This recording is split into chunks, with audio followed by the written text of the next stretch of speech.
Hey everybody, I am Tef, and today we are talking about planning basics of physical versus digital planning. Coco is joining us probably for just a second, and then she's going to go away because I'm terrorizing her apparently by trying to show her to YouTube. That's how Coco always is. I do also have another cat, Opal, who's running around. She's a black cat.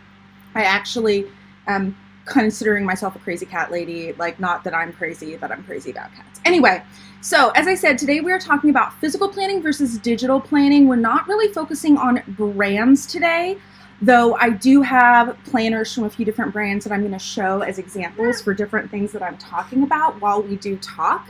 And the reason why I thought this was so important to go over for the first episode of my Planning Basics series is because choosing the right planner for you is so important. For years, she just keeps coming back. She doesn't want me to pick her up. Anyway, for years and years, I thought I was just not a planning person. And it turned out that I was using the wrong planner that whole time. And I mean, that was, back when there weren't as many resources online and the planner community, get down please, wasn't even a thing. So that's why I really wanted to kind of go back to basics and talk about all of this stuff, because I'm sure there are a lot of other people out there like me who don't really know what's going on, don't necessarily know what's right for them. And while I can't answer the question specifically that like this planner over here or this style of planning is going to be right for you, I'm hoping through this series I can give you all the information that you need to make the most informed decision. So today we're talking about physical versus digital planning, specifically kind of what the pros and cons are and the different things you need to think about when you just want to decide whether you want to go physical or digital. And then next week, I don't know exactly when it's going to be, but episode 2 is going to be digging into the different layout options of physical planners. We'll be talking a little bit about that today, but I just want to make that clear from the get-go that that is not the focus of today's of today's video / stream. By the way, I do want to thank anybody who is here watching live. I really appreciate you. And I also appreciate anybody who's watching the replay.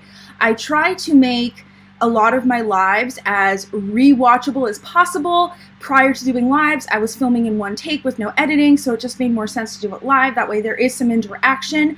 But I am going to probably be keeping questions fairly short at the end of the video because I do have a little bit of a time cutoff, because immediately after this stream, I'm going into another much more casual stream. I'm calling it a Design With Me stream, where I am designing some boxes for beautiful custom planner stickers that are going to be in my sticker subscription and in my planner sticker shop on Etsy. So that's going to be a lot more casual. We can talk about this stuff. We can talk about other stuff. So I invite you to join me for that, especially if you're here live. But if you're watching the replay, you're welcome to check that out as well. I think I have the link in the description. If not, you can just click on my name and go to my channel and find it there. It's going to be immediately after this. Okay, so let us get into what we are talking about today. So the basic things that you need to consider when you're finding the right planner for you, I mean, really all it comes down to is how are you going to use it? And a lot of it is like where are you going to use it? Are you planning on carrying around, or do you just want to use that planner on your desk? Is there a style of planner or planning that you're more comfortable with already and you just want to stick with that? Or even if there is, do you want to go out of your comfort zone a little bit and try something new? Do you have a specific preference for physical versus digital planning? I know with the whole physical planner craze right now, a lot of people are switching from digital to physical planning options, and that's awesome. But some people might just prefer digital, despite there being a lot of people who like physical planners. And then you also have to think about what do you want to plan in your planner, because specific things are going to be a little bit easier for different styles of physical or digital planners.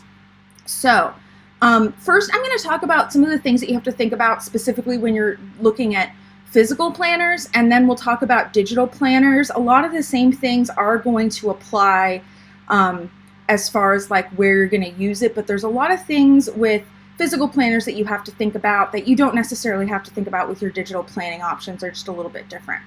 So with the physical planners, I think the big thing you have to think about that I kind of already touched on is, where do you plan to use your planner? A lot of planning in that. So are you wanting to have a planner that you take with you everywhere? Are you wanting a planner that's going to sit on your desk and just stay there and be there for when you're working at your desk? Is this a planner that you want to bring around your house and have at different points around your house? Does it always need to be close, or is it just for one specific thing? And also, something to think about is it going to be left alone if you leave it in one place? For instance, do you have cats like I do, or kids, which granted are a little bit more common, that could mess with it? So for instance, if I leave a planner on my desk and it has a bookmark in it, that planner is going to be across the room within 5 minutes of me getting up and going to the bathroom, or the pages are going to be chewed on, or other things like that. So that is something you have to take into consideration. And if you have someone who is going to mess with a physical planner while it's sitting there, digital planning could be a better option for you, because digital planners don't tend to have bookmarks and things like that. They have other things, but something that you have to think about. And the other thing, as I said, with thinking about, are you taking it with you, is what size of planner are we talking about? Typically, when we're talking about planners, we're talking about small, medium, and large sizes, and those can vary quite a bit. But in general, the most popular size for quote-unquote small that I've seen is an A5 size.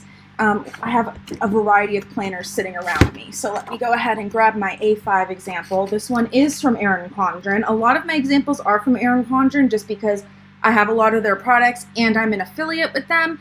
But I'm using this as a general example in this particular case. So this is an A5 coiled planner, so that's kind of the size.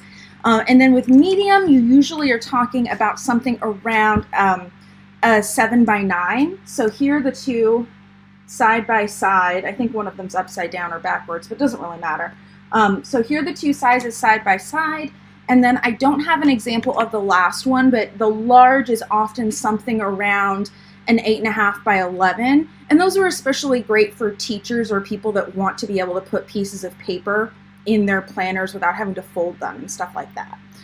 So those are the three basic sizes that you'll see your physical planners in.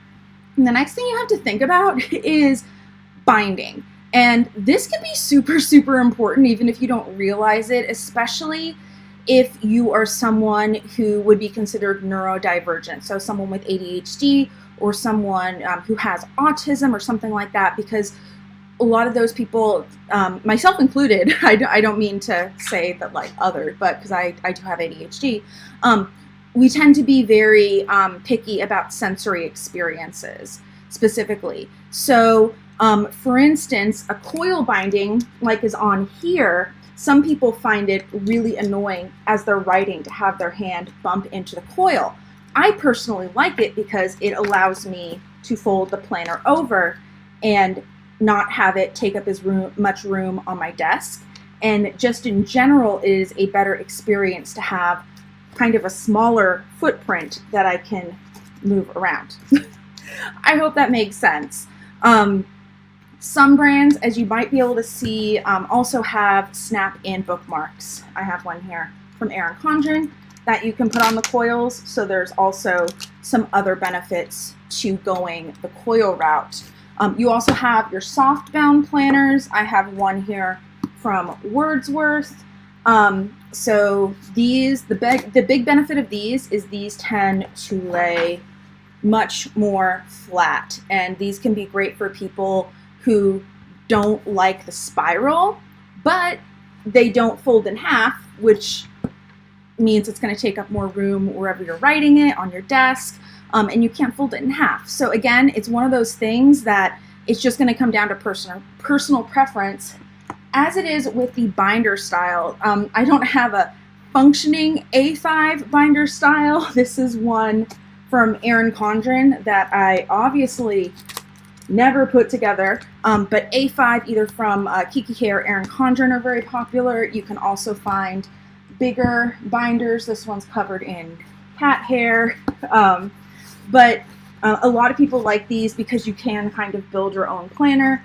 I personally don't like having the coil in there. It's more intrusive than the spiral, and I personally don't like being able to kind of fold it back on itself. But again, all of this is coming down to personal preference, and it's something that you have to take into consideration. If you're someone who likes to customize everything, maybe wants to put some inserts in either that you bought or that you made yourself, that can be a really important factor to consider about if you're going to go with something coiled or a binder. Or you could go with what's kind of considered as the hybrid option, which is the rollerblade.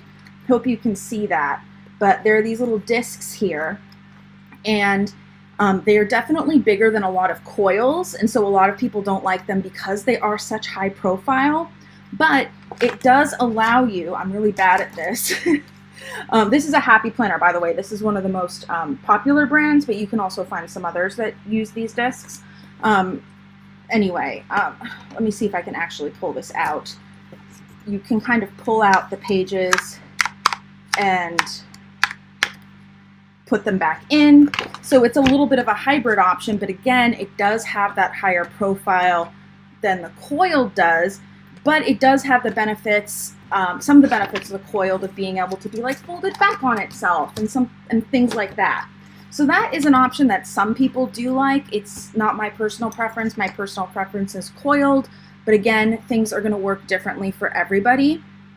The other thing that you have to really think about is layouts. And as I said, we're going to go a little bit more into layouts next week, but I do want to kind of cover it basically today because it does go into this conversation as well. And I think that is quite important. So the basic things you have to think about when you're choosing a layout for your planner is what are you going to be planning in it? So is it going to have everything in your life in one place? Are you going to be putting something specific in the planner? For example, are you going to plan, keep track of work and kids and personal and meal planning all in the same planner? Or are you just going to do one of those things? Is this just a work planner? Is this just a personal planner? Are you just doing meal planning? Some people like to have separate planners for each of those things. Some people like to put it all in one planner. Some people don't use a planner for all of those things, period. And it, again, just kind of comes down to personal preference, but you have to think about that when you're choosing a layout, because if you want to do a bunch of different things in your planner and you want to separate it out, there are going to be different planner layouts that are going to be useful for you. So in general, your planner layouts that we see most commonly are daily, weekly, and monthly. I think I have examples of all of them just to, again, give you a quick overview. Here is an example of a daily page. Typically, it's 1 day to each page. And then weekly, which I feel like is the one that we see the most commonly, can come in a few different varieties, but in general, it's 1 week to a spread of pages. So this is a vertical weekly. Hope that's focusing. And then there's also horizontal layouts and hourly layouts. Let's see, I think I have a horizontal here. Horizontal. So as you see, if you remember the vertical that we just looked at, that particular one had kind of different sections. So that's great for sectioning it out if you're planning different things in your planner. Whereas the horizontal, you either need to section it out yourself, or you have to, or like kind of everything would just go in one place. Where this particular binder is kind of a Franken planner. I got a bunch of different inserts and kind of put them in here, so I had them all in one place. So here's an example of an hourly planner. And then you have your monthly planners. Some planners will just be the monthly pages. Here is an example of a monthly spread, but a lot, if not all of the daily and weekly planners are also going to have that monthly page in them. So think about kind of what time frame you like to plan. Do you like looking at a whole month and doing most of your planning from that aspect? Do you like looking at the week and just, 1 week at a time? Do you like just looking at 1 day at a time? Is that what makes you the most comfortable, especially if you're really busy or you have a lot of to-dos? Might just be better to take 1 day at a time versus having to look at the whole crazy week. So that's something to take into consideration as well. And then the last thing I want to touch on, I guess it's kind of a layout for physical planners, is bullet journaling. That's typically where someone takes a notebook. Oftentimes it's dot grid, but it could also be no grid at all or lined. And there's a whole system behind it where the whole bullet journaling thing emanated from, but the way it's kind of turned into is create your own planner. You get a lot of artists who do this, who make these absolutely gorgeous spreads with pens and pencils and paints and stickers and all these sorts of things. And you also have people that do a lot more of a stripped down approach. That is obviously going to be more work than a pre-designed planner, because you do have to create every page every month from scratch, but it is infinitely flexible because you can create whatever pages you want. So those are the basic things that I wanted to go over that you kind of have to consider for the physical planning side of things. Next, I want to talk about digital planning, because a lot of these things that you have to consider if you want to do digital planning are a little bit different, but I wanted to cover this second because some of it is actually going to build upon what we talked about in the physical planning section of things. And as always, if you do have any questions, please leave them in the chat or in the comments if you're not watching live, and I will do my best to get back to you. So, digital planning. A lot of people, in my opinion, do digital planning without necessarily realizing it. And maybe it's just that I have a wider definition of planning than a lot of people do, but in my opinion, planning is the act of keeping track of some or all of the following: what you need or intend to do, what you have done, or really just keeping track of anything else. So basically just keeping track of something. Examples could be health tracking, gratitude, meal planning, just keeping notes on something that you want to look back at. So if you look at it in that aspect, there are a lot of things that you might not think of being part of the planner community, and maybe the planner community itself, you could say, is a subset. But when you're looking at planning in general, there are a lot of things that fit into that kind of planning definition that you wouldn't necessarily think of off the bat. The biggest benefit to digital planning, before we get into everything else, is that whatever you're planning is going to be stored on digital devices and often in the cloud, which means that a lot of times it can be a lot easier to access, especially from different devices in different places. So the first thing that I want to go over as far as digital planning goes is your basic digital calendar options. I mean, these are basically the digital form of hourly planning, and this is the part that I feel like really gets overlooked, because people will say like, oh, I don't really plan, I just use Google Calendar, I just use Apple Calendar, I just use Outlook for work. That's all planning. As I said, that's the digital format of hourly planning.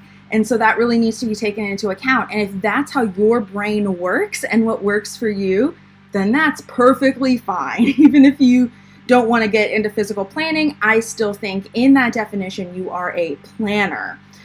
You might not be part of the physical planner community, but you are still planning. So, I'll just show you a real quick, my my Google Calendar looks like. It looks a little bit different on an iPad, obviously, than it does on other platforms. A lot of times with these kind of calendars, things are color coded. Sorry that it is backwards. That is just how calendars work. The thing that makes these really handy, especially for people that don't want to spend a lot of time planning or keeping track of their schedule, is that you can set up recurring events, which makes things really, really easy. You can also move things around pretty easily. There's no having to wipe things out. There's no erasing. And also you can share different events with people, invite them to an event or share a calendar or something like that.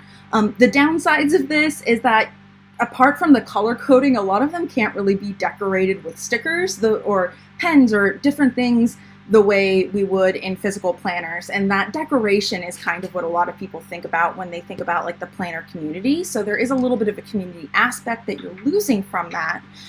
But I would argue that what's most important is you're using the best tool for you that's helping you. So I'm going to talk a little bit later that I actually use a hybrid approach so that I can kind of take the benefits of both physical and digital and make them work for me. The other thing about an option like this is that because everybody has smartphones these days, they're pretty darn accessible, and you often, if not always, can access them both from your computer or your phone or your tablet. And so that is why those options are so popular and can be really great. You also have what I'm kind of referring to as tablet planning, though a lot of this stuff can also be done on computers. This category tends to be a little bit harder to do on a small screen of a phone. Hello, Opie. You're in the way right now. Will you sit in my lap? Okay.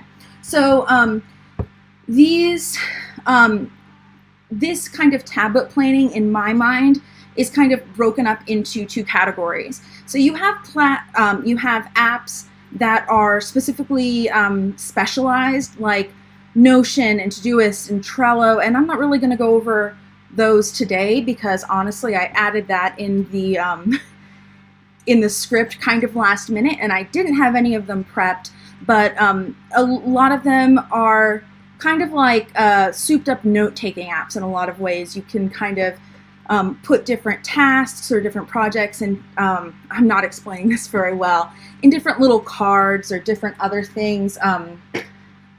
Check them out if that's something you're interested in, because I am not explaining this very well at all. I usually see these things used for more project management styles, but a lot of them do have more calendar views as well, so you could use them for more of your calendar planning if you wanted. But a lot of when you talk or when you hear people talk about digital planning, what they're talking about is using a tablet, often an iPad, with a stylus to effectively do physical planning but in a digital format. And usually they'll use an app like GoodNotes or Notability and actually import a PDF file that looks like a physical planner and write on it. I don't really do this style, so I didn't really have a lot to show you, but here is one that I did have from one of my friends. I forgot to put her link in the down bar to her Etsy shop beforehand, but I'll do it afterwards if I remember. If I don't, remind me. But these can be infinitely customizable, and there are a lot of benefits if you like this style of planning. You can get pretty much any layout that you would with a physical planner, and because they're effectively PDFs, in here there's usually options to duplicate pages, add pages in where you want, remove pages, kind of like a physical binder would be. You can, add your own inserts, and there are a lot of people on Etsy or just independent designers who release their own physical planners. They also often have like little links that make them really cool. If you're not familiar with this, I don't know how to make it work exactly, because again, this is not something I do a lot. But if you see on this side of the page, there are little tabs, and I think I have it set up so if I click on one, let's see, it should just go to the actual month. So there's a lot of really cool things that you can do with this if this is something that works for you. Obviously, if you do not already have a tablet with a stylus of some sort, this can be really expensive to get started in. But once you're started, or if you already have those things, getting a new planner, buying graphics for stickers or things like that can actually be pretty affordable. So this is also great for people who are very artistic, who like doing their own drawings and things like that and want to be able to import that into their planner without having to print things out. There are also other benefits that make them really great for people who do note-taking or students. Like a lot of them, you can handwrite in and then ask it to convert to text, which can make it a lot easier to go back and read your notes or different things like that. Sometimes you can also view them on your computer, depending on what kind of computer you have. Obviously, unless you have a touchscreen computer, it's going to be harder to write in them with a stylus or something, but you could at least view those things on a computer if you don't have your tablet with you. So that is kind of my overview on the things I would consider when you're choosing physical versus digital planning. I know this is a lot, so as I said, if you have any questions, feel free to leave them.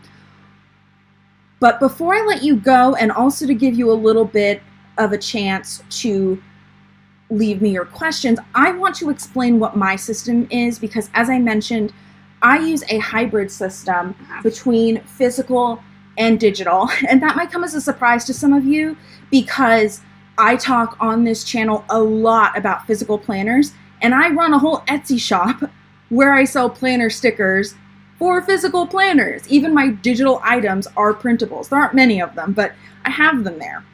So I use a hybrid system, and that is what works best for me. So on the digital side of things, you probably already guessed that I use Google Calendar as kind of my master planner. That's where I'm going to put all of my appointments. That's where if I need to block out time to fill Etsy orders or to work on this project or another, I do it. Now, I like to keep my schedule fairly fluid. As I mentioned earlier, I have ADHD, and if you aren't familiar with ADHD, people that have ADHD can have a really hard time focusing on something that is not interesting to them in that moment. And the reason why I mention in that moment is because sometimes I will have no problem focusing on a task or a project on Monday, but on Wednesday, my brain's just not having it. So I intentionally put meetings in there, and if I have time-sensitive projects, I will mark out time, usually fairly close to the deadline. But other than that, I like to kind of keep things open so that I can go with what my brain wants to focus on for that day. Because I have found for my personal planning purposes, if I say I'm going to do this project on Tuesday or whatever it is, and my brain is just not having it, a lot of times instead of finding that something that my brain wants to do, I will just do nothing. And seeing as I, run my own business and work from home, that's kind of an issue because I don't have a boss leaning over my shoulder being like, get back to work, Tef.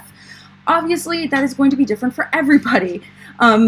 I obviously have deadlines sometimes, so that usually makes them easier to do from an ADHD perspective as well, easier to focus on. I'm not going to go into the whole chemistry of ADHD and neurodivergent brains, but I'm just trying to explain what works for me. So I found that keeping things pretty sparse is very nice, but I also know that I forget things. So I didn't go over this in an option in there, but I actually use the Apple Reminders app for notifications of important things that I don't want to forget, and I don't want to get lost in any other like calendar notifications like you have this webinar coming up. So examples of that would be like birthdays, canceling free trials by a certain date. On Etsy, I have to reactivate my auto reply on my messages every 5 days, and I like that this app specifically gives me the ability to pause them or to mark them as complete. I also have a Mac and an iPhone and an iPad, as you can see, but so it is on all of those platforms, and so it's really seamless for me. But having that separate thing for the important notifications is very key for me. Then I use a physical planner for my weekly planning. A lot of that's going to be whatever appointments I do have, and then my to-dos. I like to look at a week overall, because I find that makes it easier to look at the bigger picture without going so big that it's overwhelming me. So if I know I have a big project that needs to be done on Friday, I know on Monday, okay, maybe I should start working on it, brain permitting. And if my brain doesn't really want to do it, depending on how big the project is, maybe I'm like, okay, well, let's try to force myself to focus on this, even if it's just for 10 or 15 minutes.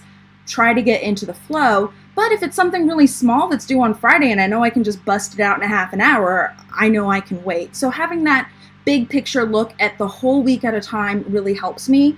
My weekly planners usually end up turning into a big to-do list with whatever appointments I do have for that week. I also find decorating my planners or my weekly spreads helps a lot, which is how I started getting into planner stickers. At the time that I got into planner stickers and started making them, I didn't know I had ADHD, but now knowing it, I know that looking at a cute planner spread on a chemical level releases dopamine in my brain and makes me more likely to look at said planner, which makes me more likely to do things. But I like to keep my physical planner on my desk at home. I don't want to have to worry about carrying it around. So having that here in one spot looking cute is really functional from a work perspective, but also having my phone that I can carry around so I don't ever have to think about bringing one extra thing is really great from a convenience perspective, if that makes sense. I also, because I run my own business and don't really observe specific work hours or even weekends, and just kind of go with what my brain, wants to do, I don't really separate work and personal stuff. I work at home. It's kind of all the same thing, but obviously everybody is going to have very different needs for their planner purposes. I also, as I was kind of talking about earlier, I like using a coil because it does have a smaller footprint on my desk, and my desk does tend to get messy. So that's kind of how I found that I like coil planners. And I'll probably talk about this next time a little bit more when I talk about different layouts. But I tried using horizontal layouts with lines on them for years, and it just did not work for me. But when I found layouts that are not lined in physical planners, that was like a game changer for me. At first, I just thought it was the vertical layout, specifically Erin Condren is what I found, and that's part of why I absolutely love that brand. Part of it is just because it's a nice brand. I like their products, and they're the vertical layout I found first. But as I've explored other things, I found other brands that have horizontal layouts that don't have those lines in them. And for me and my brain, that just works so much better for planning. So that is an example about thinking about how you think about a lot of these things and really working with you and what you kind of naturally want to do planning wise can really make the biggest difference. Because I thought I didn't like this whole style of planner layout, horizontal. Turns out I don't like this lined style, but I like this unlined style. So as I said, we're going to go a little bit more into the different layout styles and kind of things that you can do with that next time. But in the meantime, I would love to hear from you guys in the comments. If you currently use some sort of planner or planning app, if so, which one?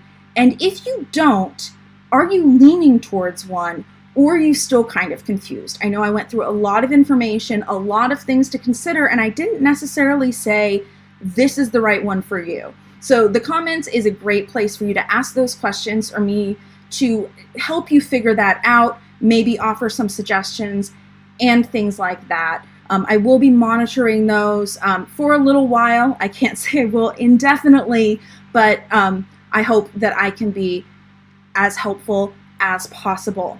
Before I let you go, I do want to let you know I'm running a couple of minutes late, but I am going to be doing a Design With Me stream. Right after this one, I'm probably going to be like 5-10 minutes late or something like that. That's also going to be a great opportunity if you're there live to ask questions and just to chat with me in general about really anything, planner, planning related, cats, whatever. I'm going to be designing some stickers, and if no one's chatting, then I'll just be going over what my design process looks like and just kind of having some fun. So that's going to be a lot more casual. If you're there live, I would absolutely love it. And if you want to watch the replay while you're doing something else in the background, awesome. So I hope to see you there, whether I see you live or the replay. And let me know as well in the comments if you found this helpful. That way, if there's something that you really didn't like about this planning basics style of video, I can make adjustments for the next one. All right, Thank you all for coming and watching, and I hope to see you next time. Bye!